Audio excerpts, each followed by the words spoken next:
The auctioneer's gavel had gone quiet, and in that silence you could hear the wind combing through the high pasture, and every man and woman crowded into the barn that morning was looking at one small figure standing beside a rope corral, waiting on her word. Unquote. She was not a large woman, and she had never raised her voice in all the years they had known her, and now the fate of half the county's flocks rested in the plain sentence she was about to speak. A representative of the largest wool conglomerate in 3 provinces stood at her elbow, smiling the way men smile when they believe the numbers are already on their side, and behind him the ranchers who had laughed at her all those years shifted their weight and studied their boots and said nothing at all. She let the silence hold. She had learned that a flock survives the winter not by the loudest of the ewes, but by the ones that stand quiet against the wind. And she had become one of those. What none of them understood, yet standing there in the smell of lanolin and dust, was that the true reckoning had been settled long before this morning. Settled, not by any word she would say, but by the mountain itself, which keeps a longer memory than any breeder's ledger. The verdict had been passed years ago. This gathering was only the reading of it. So to understand what she chose that day, you have to go back to the beginning, to a season when nobody knew her name, and nobody would have crossed the road to learn it. 11 years earlier she had come up the valley road in a borrowed truck, with everything she owned folded into 2 crates and a duffel, and she had bought a property that the whole district agreed was a fool's purchase. It was a stony upland holding of some 340 acres, thin-soiled and steep, with a collapsing shearing shed and a farmhouse whose roof let the stars through in 2 rooms. The land had been let go for a decade, and the price reflected it, but it was still nearly every dollar she had, and she signed the papers knowing that if the first year went wrong, there would be no second one. That would have been folly enough. But the thing that turned mere folly into the district's favorite joke was what came with the land. The previous owner, an old man dead now these 2 winters, had kept the flock of an ancient hill breed that the modern books had written off entirely. A small, hardy sheep the wool journals no longer even listed, called extinct in the standard registers because no commercial operation had run them in 40 years. When the estate was settled, 12 ewes and 1 ram of this forgotten breed remained. Unwanted, uncounted, and she took them for almost nothing because nobody else would have them at any price. 13 head of a breed, the books called dead, on 340 acres of rock. That was the whole of her fortune. The arithmetic of it was cruel and simple, and she did it at the kitchen table by lamplight that first week the way a person counts stones in a river before wading across. 12 ewes.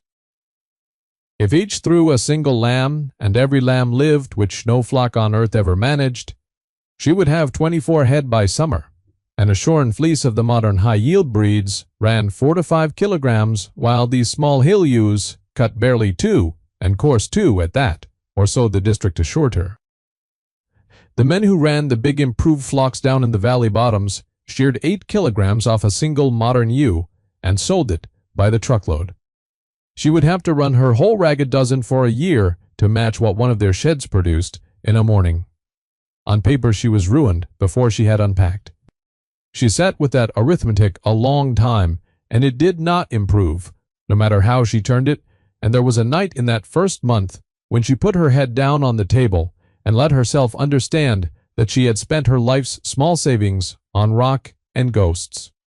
But that same night, going out to check the fold before she slept because she could not sleep, she found the oldest of the ewes standing over a lamb born weeks early and out of season, a thing that should not have happened and should not have lived, a scrap of wet wool no bigger than her 2 hands. The night was bitter. By every rule, the lamb should have been dead by morning. She knelt in the mud and dried it with the hem of her own coat, and the old ewe let her, watching with a steady, unbothered eye. And when the lamb found its feet and its mother's flank and began to nurse, the ewe simply turned her patient face to the dark hills as if to say that this was nothing, that her kind had been doing exactly this, on exactly these slopes, since before anyone thought to write a book about it. Something in the woman steadied. Then the books had called these animals extinct. The books had been standing in a heated office. out here in the cold. The animal did not know she was supposed to be dead, and she went on being alive, and her lamb went on breathing. And that was a kind of answer to the arithmetic that no ledger could hold. Word of her purchase had reached town before she had, and when she went in for feed and fencing wire that second week, she learned exactly what the district thought of her. The men outside the merchant's store looked her over and did not trouble to lower their voices. A woman alone, one of them said, run a hill place alone on ghost cheap. And there was laughter, easy and unmalicious, and all the worse for it. The laughter of people who have decided a thing is settled. The merchant himself was kinder, but no more hopeful, and he sold her the wire on credit with the air of a man doing a charity he expected to write off. It was there, that same morning, that she first met the man who would spend the next 11 years trying to take everything from her. He came out of a clean vehicle in a clean coat, and he introduced himself with a warmth so smooth it felt oiled, an agent of the great wool consortium that was steadily buying up the valley one struggling holding at a time. He had heard, he said, that she had inherited a little trouble along with her land, and the consortium would be glad to take those old animals off her hands purely as a kindness. And he named a figure so low it was an insult dressed as a favor. She looked at the figure. She looked at him. No, thank you, she said, and that was all. And she loaded her wire and drove home, and the men by the store laughed again. And the agent stood watching her truck climb the hill road with an expression that was not quite a smile. That autumn was the loneliest labor of her life. She mended the fold walls, stone by stone, with hands that split and bled and then hardened. She patched the shed roof with salvaged tin. She learned to shear badly at first, nicking the patient ewes who bore it, and she carried water up the steep ground when the old trough line cracked, and she counted her 13 head every dusk against the coming of foxes and the wild dogs that worked the ridges. She was so tired some nights she ate standing at the window. And the arithmetic did not improve.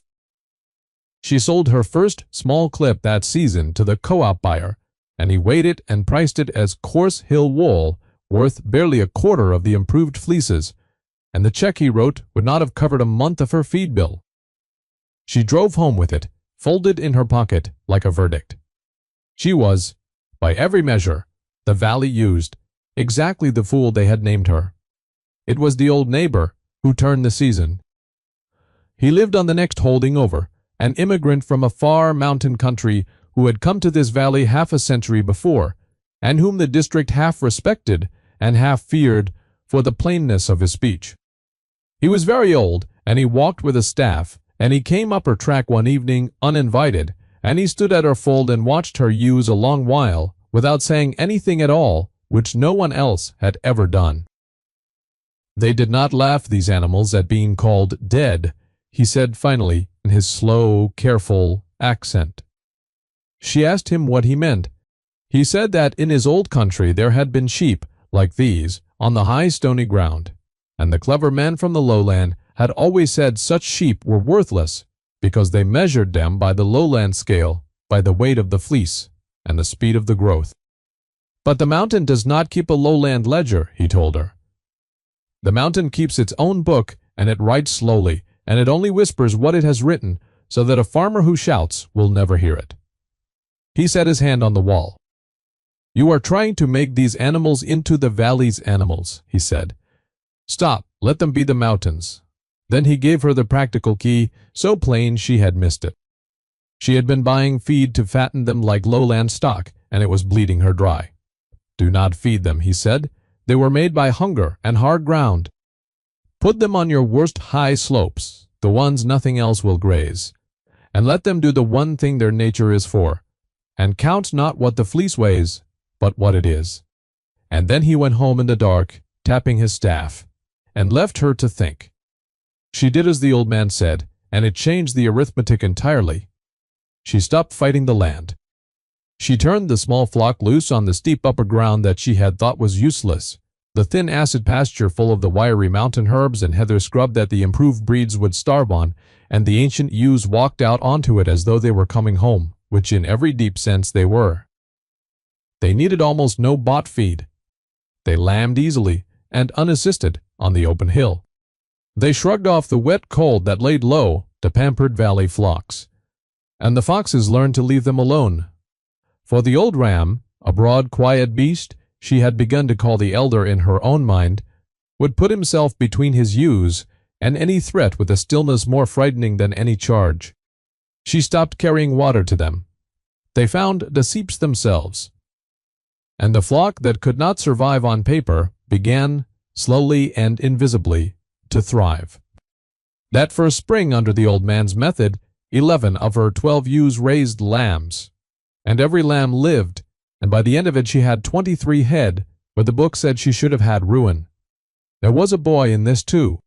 He came from the poorest family down the valley, a silent, watchful child of about 10, whose father drank the little the family had, and he took to walking the long way home past her track, and then to leaning on her wall, and then, without either of them quite deciding it, to helping. He never laughed at her, not once, which set him apart from every adult she had met in the district. He had a gift for the animals. He gave them names, all of them, the whole growing flock, and he knew each one by its face, the way the woman was only slowly learning to. He named the old ram the king, not knowing she had privately named him the elder, and after that she called him the king too, because the boy was right, and it suited him better. The boy asked hard, plain questions. "Why do the men say your sheep are no good?" he asked her once, "when they are the only ones on the whole hill that don't die." She had no answer for that, except the truth, that the men were measuring the wrong thing, and the boy nodded as though this were obvious, which to a child with clear eyes it was. His company was a warmth against the loneliness, and his uncomplicated certainty that her method made sense was, in those thin years, worth more to her than money. And there was in the third year a discovery she kept to herself, the way you bank a coal low under the ash to keep it alive through a long cold night. She had sheared the flock as always, expecting the same coarse clip the co-op buyer sneered at, but she had begun, on the old man's advice, to skirt and sort the fleeces by hand, separating the fine undercoat that grew close to the skin of these hill sheep from the coarse guard hair everyone had always lumped together and condemned. And when she teased that soft inner fiber out and rolled it between her fingers, she felt something the valley's bulk buyers, weighing whole fleeces by the kilogram, had never once bothered to feel. The undercoat of this forgotten breed was extraordinarily fine, finer than the celebrated improved wools, soft as smoke with a luster and a spring to it that she had seen in no other fleece. The books had called the breed worthless, because the books weighed the whole coarse fleece at once and never separated it. But the treasure had been hiding inside the coarseness the entire time, the way the mountain hides its springs under the driest rock. She said nothing to anyone. She kept the sorted fine wool in clean sacks in the mended shed, and she went on letting the district pity her, and she banked the secret and waited, because she did not yet know what it was worth, only that it was worth something, and that a thing guarded is a thing you can choose the moment to reveal. The consortium agent came back. Of course he came back every year, and each year his offer changed shape. In the beginning it was charity, the low insulting figure to take the ghost sheep away. But as her flock quietly grew and her small holding refused to fail, the offers grew too, and their warmth curdled by slow degrees into something else. He offered to buy the whole property at a price that would have let her walk away with a little money and no home, framing it as a rescue. When she declined, he offered a partnership that was plainly a swallowing.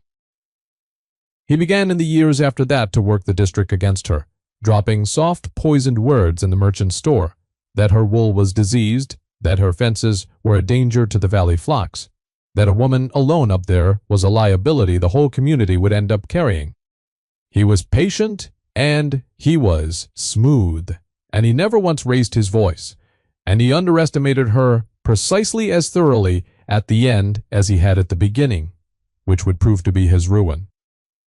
Her vindication, when it came, arrived from outside the valley entirely, in the person of a stranger who judged the wool by nothing but its quality.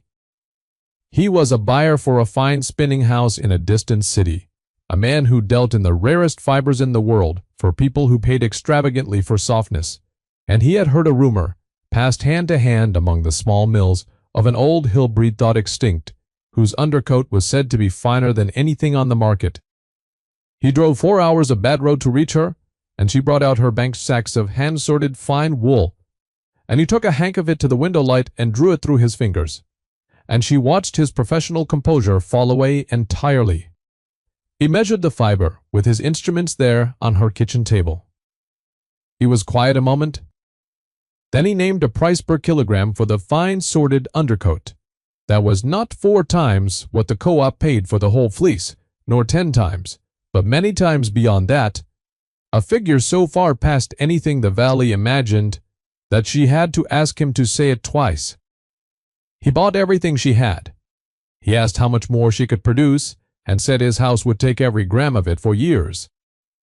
And when he drove back down the valley road, the men outside the merchant store watched the fine city vehicle come down off the fool's holding, and for the first time in 5 years, none of them laughed.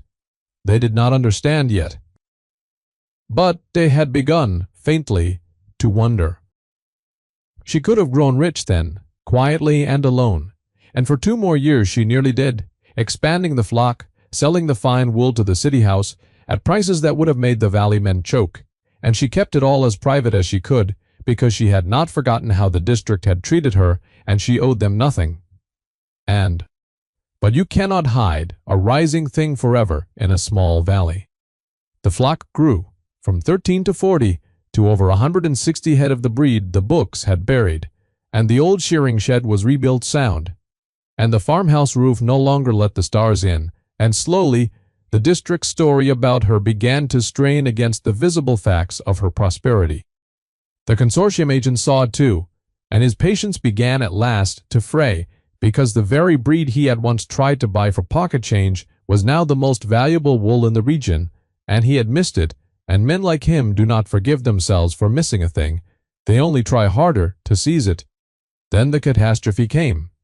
The way real catastrophe always comes to that country, not as a storm, but as an absence, a drought that settled over the whole region like the open door of a furnace, left ajar and never closed. It began with the dry autumn that the old hands shrugged at, and then a winter with no snow on the tops, and then a spring in which the rains simply did not arrive, and then a summer of white sky and cracking ground that went on and would not break. The valley bottoms, where the improved flocks grazed the soft irrigated pasture, burned brown in weeks. The great modern breeds, bred for weight and speed and soft living, could not endure it. They needed feed that no longer grew, and water that no longer ran, and the ranchers hauled in fodder at ruinous cost until they could haul no more, and their flocks began to thin and then to die. The consortium's own vast holdings suffered worst of all, for they had stocked the land to its limit in the fat years, and now the land had nothing to give. Down in the store the talk was no longer of a woman alone and her ghost sheep. It was of ruin, real and spreading, and of families who would lose everything by winter. But up on the high stony ground where nothing else would grow, the drought was only another hard season, of the kind that had shaped her breed across 1,000 years. The ancient ewes had been made by exactly this, by hunger and thin ground and scarce water, and they walked the parched slopes cropping the drought-tough mountain herbs that the improved breeds could not even digest, and they found the deep seeps that did not fail, and they went on breathing and lambing and living as though they had been waiting all along for the valley's easy years to end. While the great flocks below thinned and died, her 160 head stood in good flesh on the worst land in the district, and the fine wool grew soft and long on their backs. And she understood, watching them, that the mountain had passed its verdict at last, the verdict it had been writing slowly all these years. The old man had told her it would only whisper. The books had called them extinct. The drought was calling them the only sheep in the valley still alive. It was then that the loud, early mocker came up her track. He was the man who had led the laughter outside the store 11 years before, the most prosperous rancher in the valley bottom, then the loudest voice in every scornful chorus since. Now his fine flock was dying under him, and his fine land was dust. And he came up the hill road on foot because he had sold his good vehicles to buy fodder that had not saved them. And he stood at her wall the way the old neighbor had stood there once, and he could not at first find any words. She waited. Finally, he said plainly that he had come to beg. He had heard her breed was hardy. He had heard she had rams to spare. He wanted to know if she would sell him breeding stock, enough hardy blood to save what remained of his flock, and he confessed that he could not truly pay for it, that he had almost nothing left, and that he had no right to ask her for anything, least of all after the way he had treated her. He waited for her to gouge him. He would have understood it if she had. She looked at the ruin of his pride a long moment, and she remembered the laughter, and then she remembered the lambs she had dried with her coat in the first cold week, and she said only, "Come inside, we'll talk." That was all. So, but it was the beginning of the choice that would end everything. Because the consortium agent had heard it too, that her breed alone had survived, and he understood at last, far too late, what he had failed to buy for pocket change 11 years before. He came to the valley now, not with an offer, but with a plan, and it was the plan of a man who has decided that if he cannot own a thing, he will at least control it. He called a meeting in the largest barn in the district, a gathering of every desperate rancher in the valley, and he stood before them and told them there was a solution to the drought, that the consortium had identified a source of hardy breeding stock and drought-hardened bloodlines that could save their flocks, and that the consortium would purchase this entire source and manage its distribution at a fair price. To all the loyal members of the valley. He did not name her at first, but everyone in that barn knew he meant her 160 head, and they knew he meant to buy her out or force her out, and then meter her animals back to them at whatever price he pleased, holding the whole ruined valley over a barrel of its own desperation. And she was standing at the back of the barn, having come because the boy, grown tall now at 21, had told her she ought to hear what was said about her in her absence. She let him talk. She had learned patience from the Ewes who stood quiet against the wind, and she stood quiet now while he built his case. And it was his own greed that undid him, exactly as the old man might have predicted. For in his eagerness to prove he knew the value of what he meant to seize, the agent grew too precise. He told the assembled ranchers the exact number of breeding age ewes in the source flock, and the exact yield of fine undercoat it produced, and the exact figure the city spinning house paid per kilogram, numbers no one could have known who had not been counting from very close, numbers she had told no living soul but the city buyer and the boy. And in the sudden silence of that barn, she stepped forward into the lamplight, and she said in her plain, quiet voice that carried the way quiet things carry, "You have my flock counted very well for a man who has never once been asked unto my land." The barn went still. She told them simply how he had counted. He could only have those figures, she said, by watching her hill through a glass, season on season, and counting her lambs at a distance the way a fox counts a fold. She let that settle. Then she turned from him to the ranchers, to the man who had come to her wall to beg, to all the faces that had laughed at her for 11 years, and she made her choice. "I will not sell my flock to this man," she said, "not for any price, because he means to sell your own salvation back to you at the point of your need. And I have been at the point of my need in this valley, and I remember who reached out a hand and who did not." But she did not stop there, and it was what she said next that turned the tide of the whole valley in a single breath. She said the breed was never hers to hoard, that the mountain had kept it alive for 1,000 years and had only lent it to her keeping, and that a thing lent must be passed on.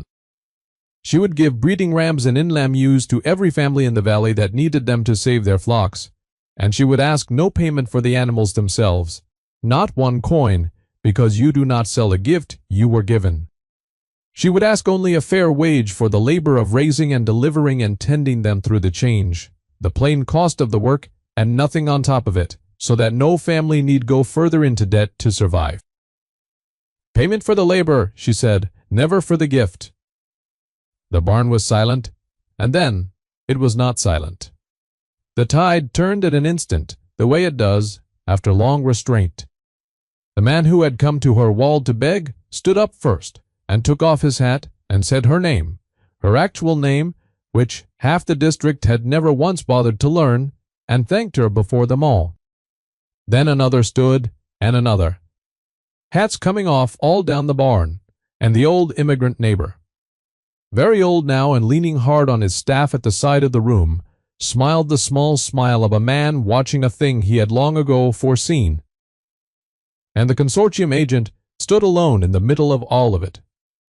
His plan collapsed under him, exposed as a spy, and undone not by any force, but by simple decency, and he understood that there was nothing left for him in that valley. He gathered his papers, he left the way such men leave in silence and contempt, and no one watched him go because they were all turned toward her. So that was the reckoning. And now you know why the barn had gone so quiet that first morning, and why every soul in it waited on her word, though in truth, the word had already been spoken and the choice already made. The rains came at the end of that summer as rains do, breaking against the far tops in a gray wall and rolling up the valley, and the parched ground drank, and the seeps ran full, and the burned pasture greened at last, from the roots the drought had not quite killed. Her hardy blood went out into every flock in the district, and the valley's sheep were tougher for it ever after, and the fine wool that the books had called worthless became the one thing that valley grew, that the wide world wanted, and prosperity of a durable, shared kind settled over the high ground and the low. She was no longer the fool on the hill, nor the woman alone. She was the keeper of the breed, a fixture, consulted and respected. Her calloused hands sought at every lambing. The old neighbor came up her track one last time before the winter, and he stood at her wall as he had the first evening, and he watched the flock move across the heeled slope, over 200 head now of a breed the books had buried, and the boy grown to a man working among them, and the king's great-grandson standing broad and quiet against the wind. "You heard it," he said. She asked him what the mountain was whispering. He said, "All that time, when they were laughing at you." She said she supposed she had. He nodded, satisfied, and turned to go. "The lowland keeps its ledger and forgets," he said over his shoulder, "but the mountain keeps its own book and remembers, and it only whispers so that the one who listens is the one who is saved." And down on the heeled slope, in the last soft light, a Ewes stood over a new lamb, born out of season, drying it, patient with her breath, as her kind had done on exactly that ground, since long before anyone thought to write them dead, and would go on doing long after all the ledgers were dust.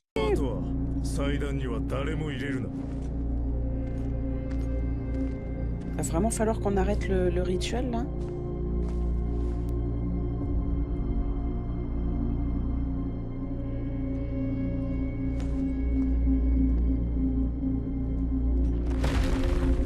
Ok. Vous ne passerez pas. Ah super, je voulais te répondre mais en fait faut que je me batte. Bon attends, je me barre et je te réponds. Quittez pas.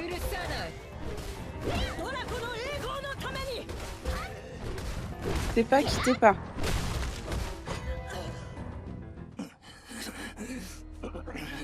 Ce qui est un petit peu chiant, c'est qu'on peut pas mettre sur pause sur ce jeu. Quand il est lancé,